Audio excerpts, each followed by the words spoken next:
నమస్కారమ్మా, నా పేరు వాసు, జిల్లా ప్రాజెక్ట్ మేనేజరు ఏపీసీఎన్ఎఫ్ చిత్తూరు నుండి వచ్చినాను. మీరు కొన్ని సంవత్సరాలుగా పిఎండిఎస్ నవధాన్యాల్లో వేసారని తెలుసుకున్నాను. దానిపైన వివరాలు సేకరించడానికి వచ్చినాను. నమస్కారం అండి, నా పేరు భారతి. మాది గుత్తార్లపల్లి విలేజ్, గుడిపల్లి మండలం, చిత్తూరు జిల్లా. నేను ఒక ప్రకృతి వ్యవసాయ రైతు. పిఎండిఎస్ అంటే ఏమిటి, దాని గురించి నీకేం మా తెలుసు? పిఎండిఎస్ అంటే ప్రీ మాన్సూన్ డ్రై సోయింగ్. తొలకరి చినుకులు వచ్చే ముందు ఒక 20-30 రకాల విత్తనాలను కలిపి పొలంలో చల్లుకొనడం వల్ల 365 రోజులు భూమిని మట్టితో కప్పి ఉంచుతుంది.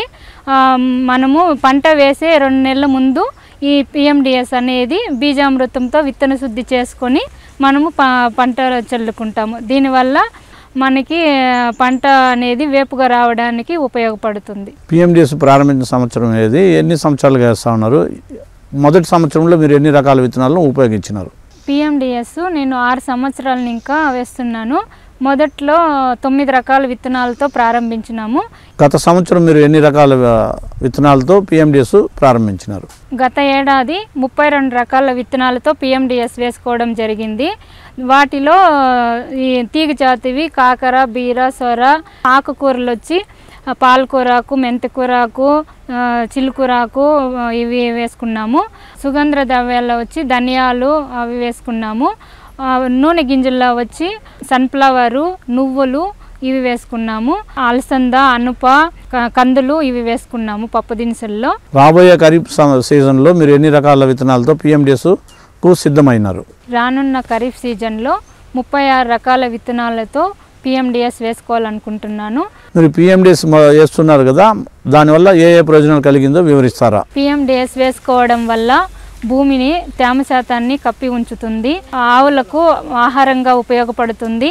కోసేసిన వాటిని వేర్లను దున్నడం వల్ల అది భూమికి కర్బన శాతం పెరిగి మాకు భూమిలో సూక్ష్మజీవులు అనేది అభివృద్ధి చెంది పంట అనేది బాగా వేపుగా వస్తూ ఉంది. పిఎండిఎస్ ద్వారా మీరు ఎంత రాబడిని సాధించినారు?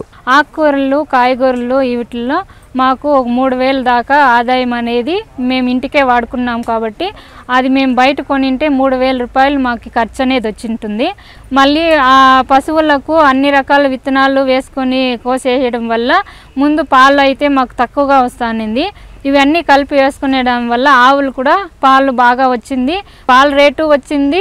మళ్ళీ ఈ పాలు దిగుబడి ఎక్కువ వచ్చింది. దానివల్ల పాలలోనూ వచ్చింది, ఆవు పశువుల మేతగా కూడా మాకు అన్నిటిలోనూ లాభం వచ్చింది. పిఎండిఎస్ వల్ల నేల, పశువుల మేత కాకుండా ఇంకేదైనా ఇతర లాభాలు కూడా ఏమైనా గమనించినారా? అది ఉంటే దాని గురించి కూడా తెలియజేయండి. భూమిని 365 రోజులు కప్పి ఉంచవచ్చు.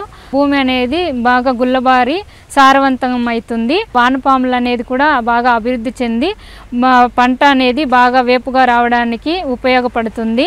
పిఎండిఎస్ని పశువులకు ఉపయోగించడం వలన అన్ని రకాల పంటలను ఆవులకు వేయడం వల్ల నాణ్యమైన పాలు అనేది మాకు వస్తుంది.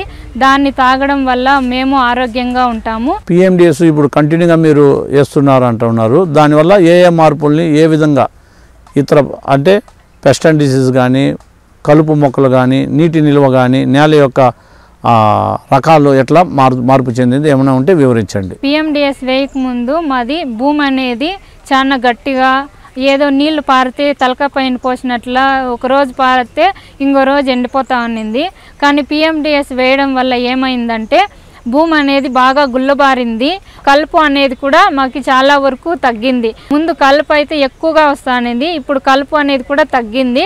ఇవి ఆవులు కూడా ఎక్కువ సార్లు ఇంజక్షన్లు అనేది వేస్తూ ఉంటుంది. మామూలు యూరియా, డిఏపి వేసి గడ్డి వేసే దానివల్ల ఎక్కువ సార్లు ఇంజక్షన్లు వేస్తే కూడా ఆవులు అనేది నిలుస్తూ లేదు. ఈ నాణ్యమైన పిఎండిఎస్ అన్ని రకాలు కలిపేసేదాని వల్ల ఆవు కూడా బాగా నైస్గా ఉంటుంది, పాలు బాగా ఇస్తుంది. ఒకసారి ఇంజక్షన్ వేస్తే కూడా ఆ ఆవు అనేది అట్లే నిలుస్తూ ఉంది. దానివల్ల కూడా మాకు చాలా వరకు లాభం అనేది ఉంది.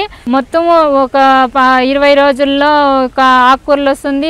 2 నెలల లోపల బీర, సొర, కాకర అన్నీ వస్తుంది. కాబట్టి ఇంటికి వాడుకుంటున్నాము, ఆవులకి వాడుకుంటూ ఉన్నాము. మందులు కొట్టే పని లేకుండా ఉంది. అన్నీ నీళ్ళ ఆదాయము తక్కువగా ఉంది. అన్నీ ఉండేదాని వల్ల చాలా ఉపయోగంగా ఉంది. మాకు ఆదాయం అనేది కూడా చాలా వరకు మాకు వచ్చింది. ప్రస్తుతం జిల్లాలో 30 నుంచి 32 రకాలు వేస్తూ ఉన్నాం. ఈ ఖరీఫ్లో దాన్ని 36 రకాలుగా పెంచడం జరిగింది. గతంలో అయితే 14.5 కిలో కిట్టుగా తయారు చేయడం జరిగింది. దాన్ని ఇప్పుడు 20 కిలోల దాకా పెంచుకుని పోతున్నాం. ఎందుకంటే ఈ పిఎండిఎస్ పంట వైవిధ్యం ఎంత పెరిగితే భూమిలో అంత సూక్ష్మజీవుల పెరుగుదల పెరగడం వల్ల మనకు నేల స్వభావం అంతా పెరిగి దిగుబడి కూడా పెరిగే అవకాశం ఉంది. కాబట్టి ముఖ్యంగా ఈ సమ్మర్లో అంటే వర్షాధార పంటలపైన భూమి మనం ఫిబ్రవరి మార్చిలో పంట కోత అయిపోతుంది. కాబట్టి తర్వాత భూమి అంతా సూర్యరశ్మికి పడుతుంది. కాబట్టి భూమిలో ఉండే సూక్ష్మజీవులంతా నశించిపోయే అవకాశం ఉంది. కాబట్టి వర్షాధార పంటలపైన ఈ పిఎండిఎస్ పెల్టైజేషన్ వేసుకుంటే మంచిది. తక్కువ వర్షపాతం 5 నుంచి 10 mm వర్షపాతం పడినా కూడా ఇది మొలుచుకుని మొలకెత్తే అవకాశం ఉంది. కాబట్టి ప్రతి ఒక్కరు పిఎండిఎస్ని తప్పకుండా వేస్తే మంచిది. కాబట్టి అందరూ వేయాలి. ధన్యవాదాలమ్మా. పిఎండిఎస్ గురించి బాగా వివరించారు. థ్యాంక్స్.